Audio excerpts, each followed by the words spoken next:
Hello, Narnach here. Welcome back to Path of Exile. We are playing in the Bestiary League as a solo self-found Spectral Shield Throw Juggernaut. And we find ourselves in the Northern Forests here in Act 7. Completing the tail end of a Katarina mission, who happened to more or less just spawn next to the entrance. Hello. Level 4. Nice. She's not even in my hideout, but find her often enough that at least she's level 4 now. So, this episode we're gonna have a face down with Gruthkul, Bear Goddess.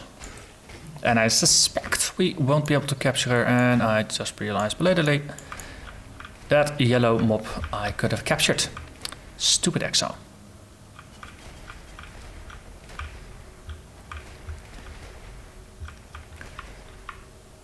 So in between episodes, I did my usual, no farming stuff, crafting stuff, and we got ourselves a new body armor, about 150 more armor than the previous one, and I beastcrafted this one with some chaos resistance, since it is negative. Might be useful to grab a little bit. I got a sweet life roll on top of it. And that's really all there was to it. The previous one really wasn't all that great, but it just had a nice chunk of armor. Speaking of armor, I did manage to craft the gutted tower shields that we found last episode into something that is slightly better than the previous one. The previous one, of course, the base armor of those is about 70 lower than the gutted tower shield. So the flat armor roll that I had on top of that wasn't strictly required. And no, this one is just 30 points more armor, but that is 2 more damage ticks up for the Spectral Shield Throw compared to before. So that compensates a little bit, and the damage, no, it's just up a slight nudge. But in the end, no, getting 3 solid armor mods, armor prefixes on your shield is what's gonna be good. But no, this early on, if it's just a small improvement, that's enough. Also, a question mark or exclamation point there means we probably have to hand in a emulator. So I also got rid of my Quicksilver flask. And we now sport a silver flask. That gives us onslaught.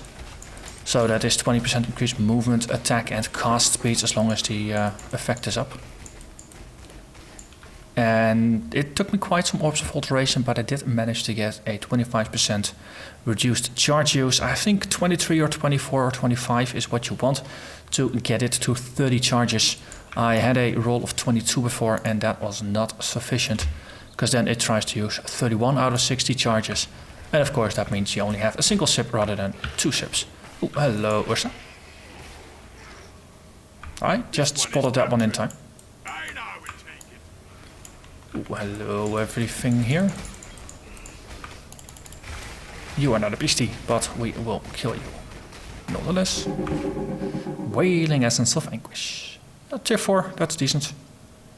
And it gives a chance to avoid fire damage.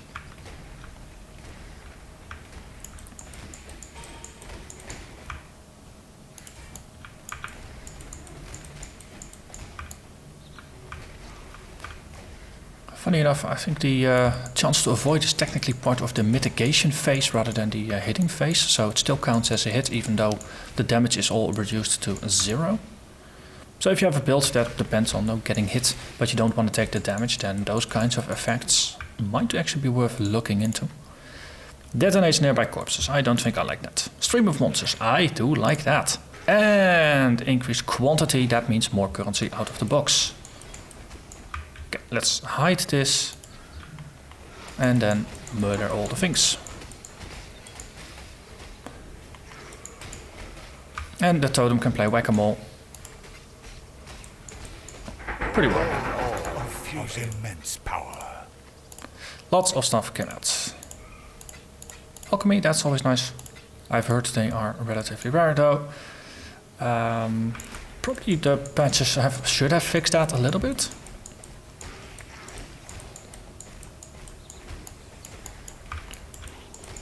But still, no, seeing all the complaints and the worries about, oh no, I've got a lot less orbs of alchemy than I usually have, means I'm a little bit more frugal with them. I tend to use my essences for crafting, even though the mods aren't really all that useful. Oh, I just still use them, and then after that I just beastcraft and treat those as chaos orbs, so to say.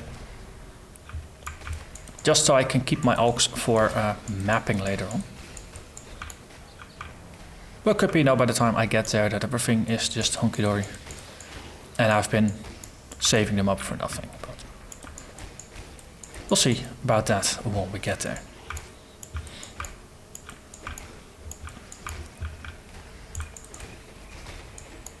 So let's find ourselves an angry bear, shall we? Into the dread thicket we go. So in addition to fighting a big scary bear monster, of course, we're gonna catch your fireflies. Oh, hello there, little Ursa. You are mine.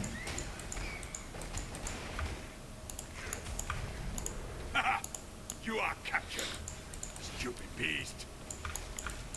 Stupid beast. Oh, hello there. You are a small monkey with some fork presence, and you're gone. Great job, Exile. Oh, another yellow furry flint here, and you are now part of my collection. This one is captured. Okay, let's see what can we put in the box. Mirrored items. I never liked mirrored items. On the other hand, if you get some mirrored rares, then you could potentially get the chance recipe. So, skeletons, I know what. It's not worth putting in more currency. But we'll see if we get lucky or not. Double soul hoofs. Nice. So that means I should be able to get the vendor recipe for selling 2 items with the same name. Because, you know, what are the chances? Well, mirrored items do benefit those chances tremendously. Ooh, the dreadstone. Yes, I was looking forward to.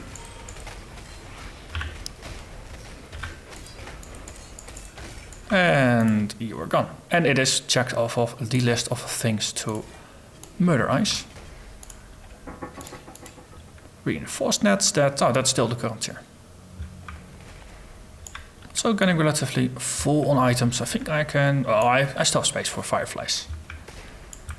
As long as I've got space for fireflies, I should be good to go.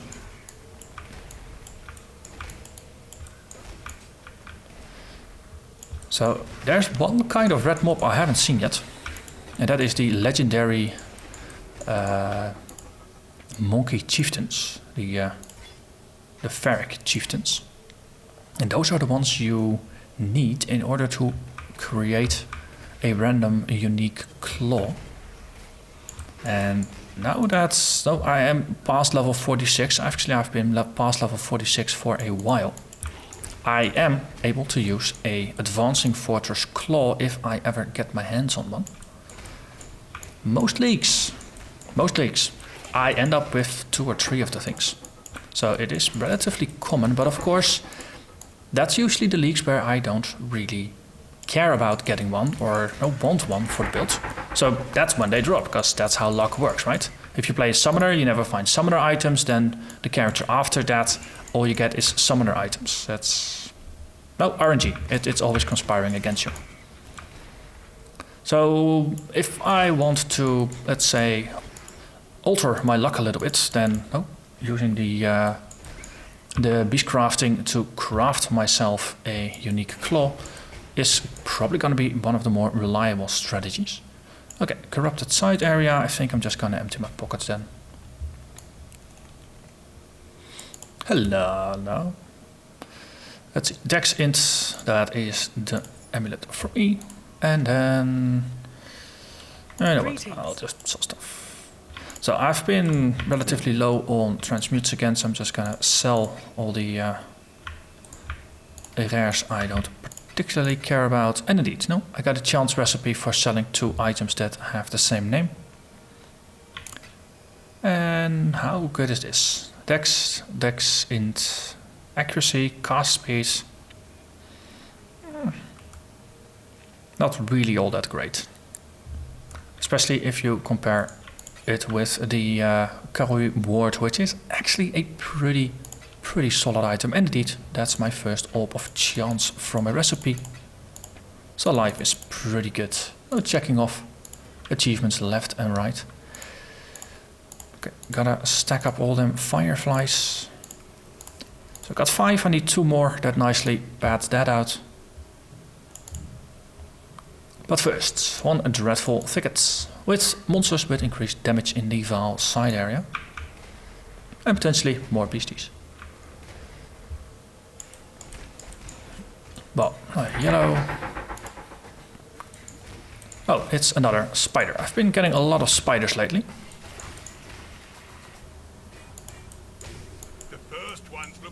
Makes me wonder if my spider pen is currently starting to overflow, but, well, we'll deal with that once it becomes a problem. But as I said, the red monkey chieftains have been totally absent so far. Oh, those are of course the ones I want to get myself an advancing fortress.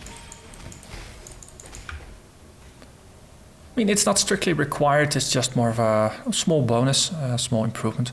Yep, they're still leveling up to the same level, so I can just bump them. Nice thing about the advancing fortress is it's a claw, but it looks like a shield and it kind of behaves like a shield. It gives you 15% chance to block, it gives you some armor, some evasion. I think there might even be some energy shield on it. It also has a built-in fortify level something. Fortify to whatever you link in it. So if I put my shield charge in it, I can take fortify out of the link and I can put another utility gem in there, like for example blind. So whenever I slam into something, I always get my fortify from the shield and then also have a chance to blind enemies that I hit, which is nice for utility. Hello there. And goodbye.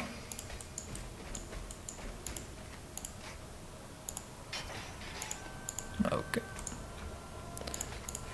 So what do we get? We got ourselves a fertile mind. Dexterity from passives in radius is transformed to intelligence. And it also gives some int by itself. Because it's alright if you really need a lot of int. This build we only need a lot, so it's probably going to be wasted. Accuracy is going to be more generally useful. Also, this shield is totally not what I want. The increased global physical damage prefix is pretty tempting for this build. But as I said, 3 armor-based prefixes is probably going to be better for my total damage output.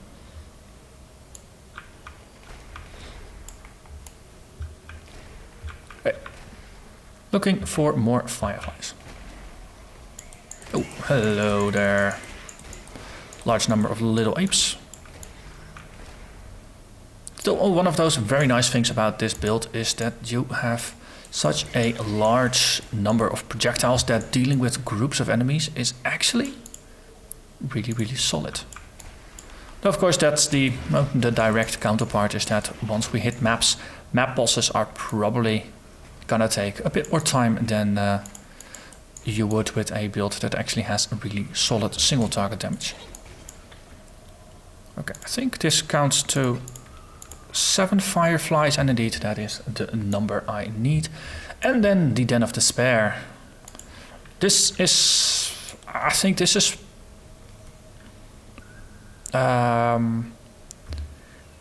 after Innocence. Innocence in Act 5 it can be incredibly dangerous because at that point you're usually still switching into full 4 links, trying to get your resistant defenses set up. Now, once you are here in Act 7, you're pretty much set up, you're pretty well geared, and your character is more solid.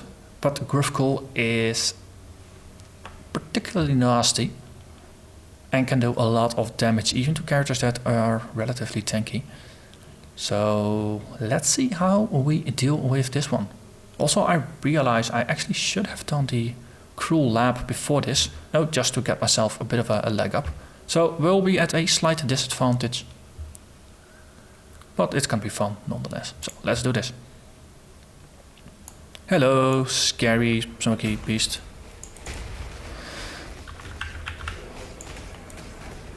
So we are going to try and just tank this. Standing still, we get physical damage mitigation.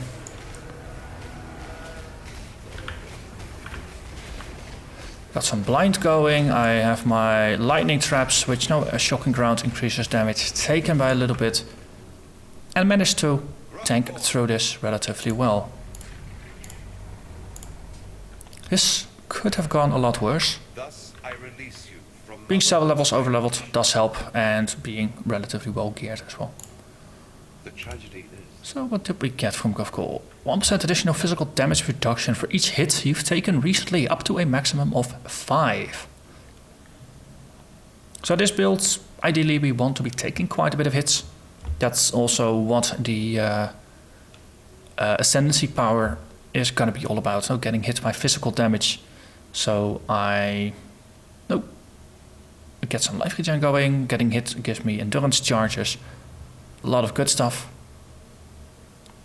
Compared to Soul of Tukahama, that really rewards you for just standing still and just tanking everything. Soul of Gruthkul means if you just get hit by a lot of little things, you can still shield charge around and be a lot more mobile. And then that works out relatively well as well. Especially with one of the Solars or Lunar Souls, I always forget which one.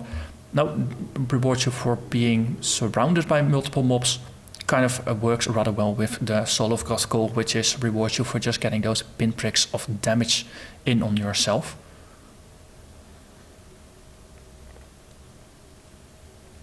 No, from what I've seen, I have been standing still and just tanking stuff. So I'm gonna stick with Soul of Tukahama. But if you're a little more into the mobile style, or if you are just not comfortable with standing still and you really wanna just dodge out of the way, Soul of Gruthkul is a pretty excellent option. And later on, Arabic's Light Pain. Enemies that have hit you with an attack recently have 8% reduced attack speed, so those attacks keep coming less in. So that actually is kind of nice. For Tukahama, you also get life regeneration, which is pretty neat. Okay, cool. So that is one more goal, or one more god down, so to say. And are we close to the exit? Yes, we are. Cool. So we'll just go back. That saves me a little bit of walking since we were into the area for a bit already. And once we hit town, we are gonna get another skill point. Oh, this is a new instance.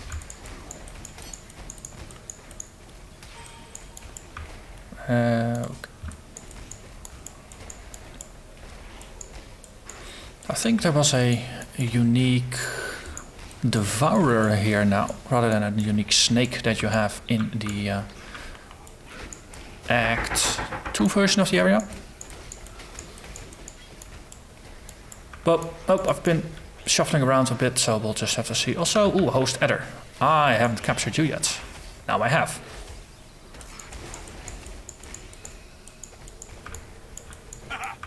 You are captured. Hey look, it's another baby Ursa. Or a drop bear. The first ones look upon this capture with pride, Exile. You hunt well. And then, hello Eremir. I don't have space for that right now, so I'll just, let's just empty some pockets. So these were kind of rubbish, majestic plates. Really rubbish rolls, so nope, we're just gonna ignore all of that. And then just get rid of some currency. Another fragment, and this was a jewel. Put it in with the other unique jewels. Wait, yeah, you just don't want me to carry them to the temple. And I get a point from you. Wonderful. Oh, nice. We're actually getting there. So, Master of the Arena, 20 strength and 1% life regenerated per second. And a small bonus to all melee attacks. So, basically, that's a bonus to our shield charge. Well, my goal here is to get to Defiance. You can either go via Master of the Arena, or you can go via this little strength node here. But Master of the Arena, it is 20 strength versus 10 strength, and you have more bonuses. So even though the melee portion is wasted, it is still a very solid node. And more life regen, of course, means more staying power. And I like staying power.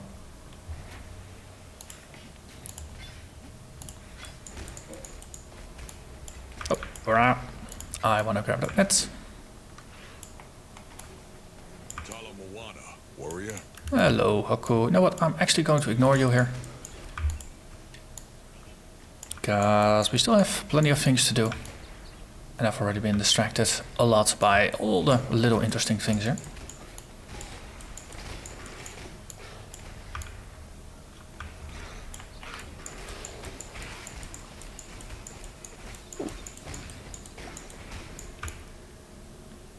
So I think for this episode we'll just go towards the next waypoint. That's going to be on the causeway, I think.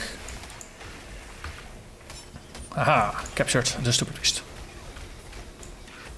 And then next episode we'll actually go for the crew lab as I originally intended. And then after that we can do Arakali. Because, going into Arakali without having to crew lab is... Oh, you're just underpowering yourself compared to what you could do. It seems a little wasteful.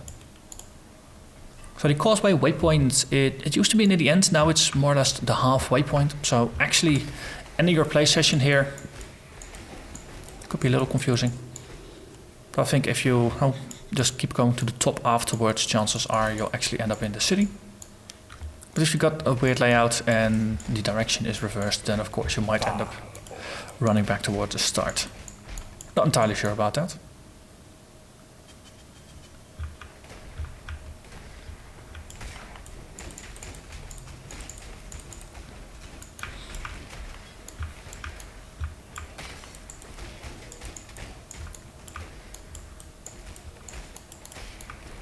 So lots of Val things here.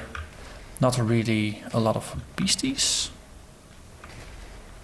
I mean, these are all constructs, snakes are constructs, the statue things are kind of like constructs. Hello, artillery. And another level, I like it.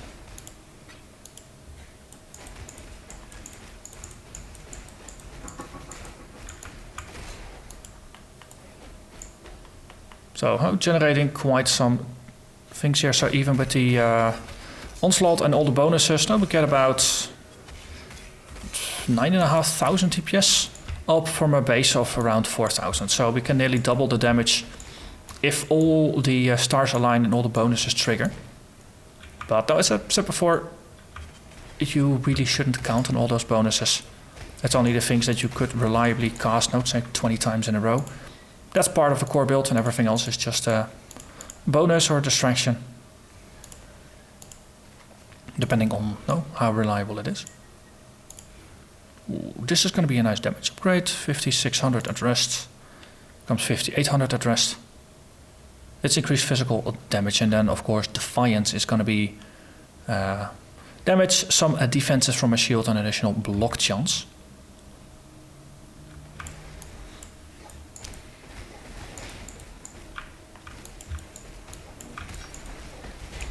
There's a bit of a lore up there. That usually means we're getting close to the end.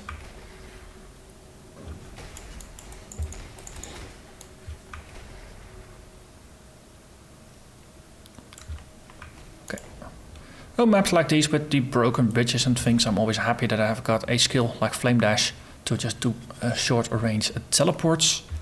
Because it really gets awkward otherwise. And then, as I said, this is going to be a nice point to call it the end of an episode. Then, next episode is going to be the Cruel Labyrinth, and after that we take on Arakali, the Spider Queen. Thank you very much for watching, and hope to see you again next time. Bye bye.